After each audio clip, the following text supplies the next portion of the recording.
From the tip of every branch, like a fat purple fig, a wonderful future beckoned and winked. But choosing one meant losing all the rest. And, as I sat there unable to decide, the figs began to wrinkle and go black. And, one by one, they plopped to the ground at my feet.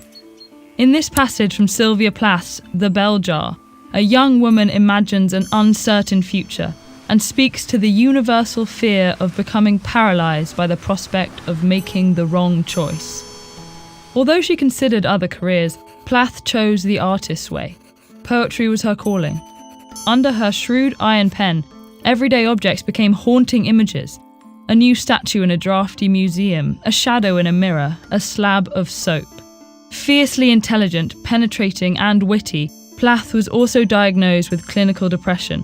She used poetry to explore her own states of mind in the most intimate terms, and her breathtaking perspectives on emotion, nature and art continue to captivate and resonate. In her first collection of poems, The Colossus, she wrote of a feeling of nothingness. White. It is a complexion of the mind. At the same time, she found solace in nature, from a blue mist dragging the lake, to white flowers that tower and topple, to blue mussels, clumped like bulbs. After The Colossus, she published The Bell Jar, her only novel, which fictionalizes the time she spent working for Mademoiselle magazine in New York during college. The novel follows its heroine, Esther, as she slides into a severe depressive episode, but also includes wickedly funny and shrewd depictions of snobby fashion parties and dates with dull men. Shortly after the publication of The Bell Jar, Plath died by suicide at age 30.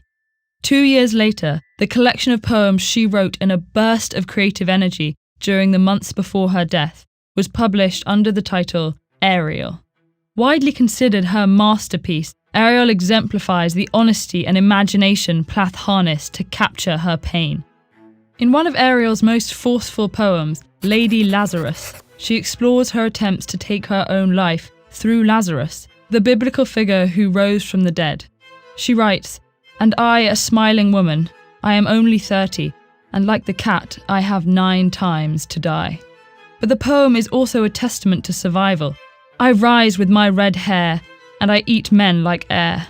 This unflinching language has made Plath an important touchstone for countless other readers and writers who sought to break the silence surrounding issues of trauma, frustration, and sexuality. Ariel is also filled with moving meditations on heartbreak and creativity. The title poem begins, "Stasis in darkness, then the substanceless blue, pour of tour and distances." This sets the scene for a naked ride on horseback in the early morning, one of Plath's most memorable expressions of the elation of creative freedom.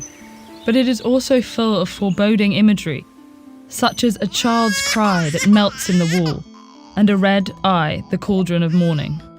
This darkness is echoed throughout the collection, which includes controversial references to the Holocaust and the kamikazes. Even the relics of seemingly happier times are described as crucifying the author. My husband and child smiling out of the family photo. Their smiles catch onto my skin, little smiling hooks. Her domestic dissatisfaction and her husband's mistreatment of her are constant themes in her later poetry. After her death, he inherited her estate and has been accused of excluding some of her work from publication.